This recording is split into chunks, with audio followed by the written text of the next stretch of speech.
What is the story of T Series? T series की क्या कहानी है, इस वीडियो में समझते हैं। चंद्रभन कुमार दुआ, जो कि गुलशन कुमार के पिता थे, 1947 में आज़ादी के वक्त वेस्ट पंजाब से निकल के वो दिल्ली में शिफ्ट हुए और उन्होंने दिल्ली में आकर फ्रूट बेचने का काम किया। बाद में उन्होंने दिल्ली के दरियागंज में एक दुकान खोली, जहाँ पे वो फ्रूट जूस बेचा करते थे। गुलशन कुमार दुआ का जन्म 5 मई 1956 में न्यू दिल्ली में हुआ। वो बचपन से ही बहुत ही मेहनती थे और अपने पिता के काम में हाथ भी बटाते थे। गुलशन कुमार चाहते थे कि वो अपने पिता के बिजनेस को एक नेक्स्ट लेवल तक ले जाएं। बाद में उन्होंने ऑडियो कैसेट बेचना भी स्टार्ट किया।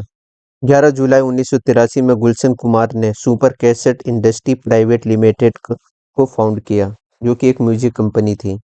बाद में इसका नाम चेंज करके टी सीरीज रख दिया गया। शुरुआती दौर में टी सीरीज पायरेटेड फिल्म के सॉन्ग को बेचा करती थी। गुलशन कुमार मात्र 19 साल की एज में उनकी शादी हो गई और 2 साल के बाद एक लड़का पैदा हुआ, जिसका नाम भूषण कुमार रखा गया।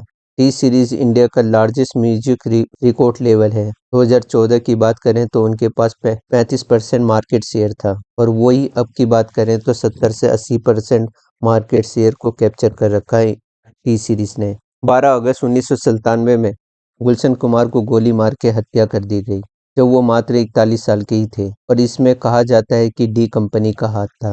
What is the full form of T Series? T series में टी का अर्थ है त्रिशूल। त्रिशूल is the symbol of Shiva. वो शिव जी के बहुत बड़े भक्त थे और फिल्म इंडस्ट्री में माना जाता है कि वो रिलीजियस बिजनेसमैन थे और वो बहुत सारे रिलीजियस इंस्टीट्यूशन को डोनेशन भी किया करते थे।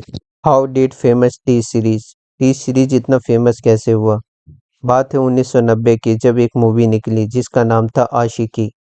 इसके गाने इतने पॉपुलर हुए कि उस समय से अब तक का सबसे ज़्यादा बिकने वाला एल्बम बना और यहीं से टी सीरीज फेमस हुआ। गुलशन कुमार ने एज अ प्रोड्यूसर 2 मूवी निकाले और वो दोनों के दोनों फेल हो गए, लेकिन उन्होंने 6 मूवी जब निकाली वो हिट हो गई, जिसका नाम है दिल है कि मानता नहीं। 1992-93 में वो सबसे ज़्यादा टैक्स पे करने वाले पर्सन भी बने। T series on YouTube. T Series ने यूट्यूब को ज्वाइन किया 13 मार्च 2006 को, लेकिन वो वीडियो अपलोड नहीं करते थे। उन्होंने वीडियो अपलोड स्टार्ट किया है 2010 से और यूट्यूब चैनल को हैंडल करने के लिए सिर्फ मात्र 13 पर्सन है, जो हेडक्वार्टर से रन करते हैं। 19 मई 2019 को टी सीरीज ने 100 मिलियन सब्सक्राइबर पूरे किए और दिसंबर 2021 को 200 मिलियन सब्सक्राइबर पूरे किए, और अभी की बात करें तो 256 मिलियन सब्सक्राइबर है यूट्यूब चैनल पे। Most famous song in YouTube 2018 की बात करें तो टी सीरीज चैनल पर सबसे फेमस सबसे पॉपुलर सॉन्ग रहा दिलबर, जो कि 1999 की मूवी सिर्फ तुम में से लिया गया। अगर इसकी ट्रैफिक की बात करें तो 40% से ज्यादा ट्रैफिक आउटसाइड ऑफ इंडिया से आता है और जिसमें से 12% यूनाइटेड स्टेट से। Copyright issue with YouTube. नवंबर 2007 की बात है, जब टी सीरीज ने यूट्यूब पर केस फाइल किया। मैटर ये था कि कोई भी व्यक्ति यूट्यूब पर अपलोड कर देता था टी सीरीज के सॉन्ग को। बाद में 2011 में ये जाकर out of court T series और यूट्यूब का सेटलमेंट हुआ। What is the profit of T series?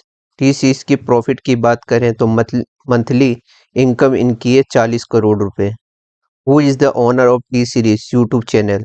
बात करें इसके ओनर की तो इसके बेटे गुलशन कुमार के बेटे भूषण कुमार और उसके younger brother Kishan Kumar YouTube channel को मैनेज करते हैं। T series earning, annual earning इनकी बात करें 20 करोड़ रुपए था 1985 में, 200 करोड़ रुपए हुआ फिर 1991 में, 1997 में 500 करोड़ तक पहुंच गया, और अभी की अर्निंग की बात करें 2023 की तो नेट वर्थ है इनका 500 million US dollar. Monthly income है 5 million US dollar. Yearly income है 65 मिलियन यूएस डॉलर, और वेल्थ की बात करें तो 200 million US dollar. Property valuation की बात करें तो 110 million USD dollar. What is the marketing strategy of T Series? T Series के मार्केटिंग स्ट्रेटजी में आते हैं 4C: content curacy, consumption and consumer engagement, जो हमें देखने के लिए मिलता है। Social media has the become the most important tool of marketing. और बात करें इसके कॉम्पिटिटर के तो इनके कॉम्पिटिटर है के box, as music network and Vertigo music. और इनके एम्प्लॉय की बात करें तो 200 एम्प्लॉय मात्र है इनके पास। 200 एम्प्लॉय ये पूरे यूट्यूब चैनल को मैनेज करते हैं कुल मिलाकर। Thank you for watching.